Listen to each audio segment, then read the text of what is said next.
Hello student, তোমরা যারা ক্যালকাটা ইউনিভার্সিটির আন্ডারে থার্ড সেমিস্টারের ছাত্রছাত্রী আছো এবং তোমাদের রাষ্ট্রবিজ্ঞান সাবজেক্টে অনার্স আছে, তোমাদের জন্য আজকের ক্লাসটা খুবই গুরুত্বপূর্ণ।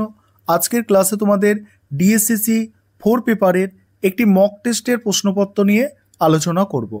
তোমাদের সিলেবাসের মধ্যে থেকে মোস্ট ইম্পর্টেন্ট প্রশ্নগুলো যেগুলো এবারে পরীক্ষায় আসতে পারে সেই প্রশ্নগুলো নিয়েই মক টেস্টের প্রশ্নপত্রটা তৈরি করা হয়েছে।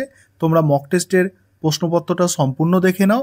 আর তোমরা যারা ইংলিশ ভার্সনের স্টুডেন্ট আছো তোমরাও দেখো, কারণ প্রশ্নপত্রটা তোমরা ইংলিশেও পেয়ে যাবে।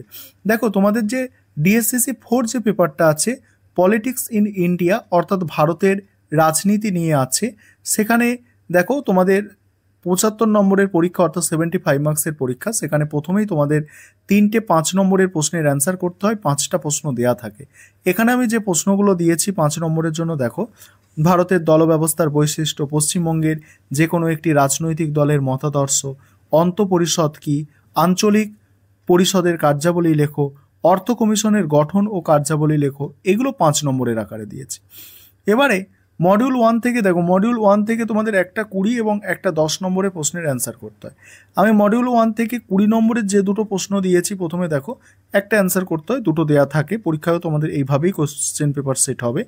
ভারতের রাজনীতিতে ব্যবসায়ী গোষ্ঠীর ভূমিকা, তারপরে হচ্ছে 1990 থেকে ভারতের দলব্যবস্থার প্রকৃতি ও পরিবর্তনশীলতা সম্পর্কে আলোচনা করো, বা এটুকুও লেখা থাকতে পারে, ভারতের দলব্যবস্থার প্রকৃতি এবং পরিবর্তনশীলতা সম্পর্কে আলোচনা করো। তারপরে 10 নম্বরের যেগুলো আছে, দেখো মডিউল 1 থেকে ভারতের রাজনীতিতে আঞ্চলিক রাজনৈতিক দলের উদ্ভবের কারণগুলি বিশ্লেষণ করো। আরেকটা আছে ভারতের রাজনীতিতে শ্রমিক সংগঠনের ভূমিকা বিশ্লেষণ করো। এবার মডিউল 2 দেখো, মডিউল 2 আমি আলোচনা করব। তার আগে যে বিষয়টা বলার আছে, তোমাদের জন্য অনলাইন কোচিং ক্লাস চলছে। তোমরা যারা অ্যাডমিশন নিতে ইচ্ছুক আছো, নিচে যে নম্বর দেখতে পাচ্ছ ওই নম্বরে যোগাযোগ করে অ্যাডমিশন নিতে পারবে। তবে আমাদের থার্ড সেমিস্টারে আর অ্যাডমিশন নেওয়া যাবে না, কারণ থার্ড সেমিস্টারে পরীক্ষার রুটিন দিয়ে দিয়েছে। তোমরা 4th সেমিস্টার থেকে অ্যাডমিশন নিতে পারবে। এবার দেখো বাকি প্রশ্নগুলো দেখে নাও। ভারতের নির্বাচন কমিশনের গঠন কার্যাবলী আলোচনা করো। আর বা এই প্রশ্নটা ঘুরিয়ে আসতে পারে, ভারতে নির্বাচন কমিশনের ভূমিকা। এই প্রশ্নটা ধরে রাখতে পারো, তোমাদের পরীক্ষায় কিন্তু আসবেই। খুব ভালো করে দেখতে হবে প্রশ্ন। যুক্তরাষ্ট্রীয় ব্যবস্থায় অন্তঃসরকারি ফোরামের গঠন কার্যাবলী ও ভূমিকা বিশ্লেষণ করো। তারপরে 10 নম্বরে যেগুলো দিয়েছি, ভারতের নির্বাচনী সংস্কারের ওপর টিকা লেখো।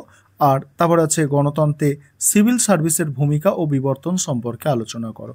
এবার ইংলিশ ভার্সন তোমরা যারা আছো তোমরাও দেখে নাও কোয়েশ্চেন পেপারটা। আমি স্ক্রল করে যাচ্ছি, ইংলিশেও তোমাদের এটা করে দেওয়া আছে, অর্থাৎ তোমাদের ইংলিশে ট্রান্সলেট করা আছে, যাতে তোমাদের সমস্যা না হয়।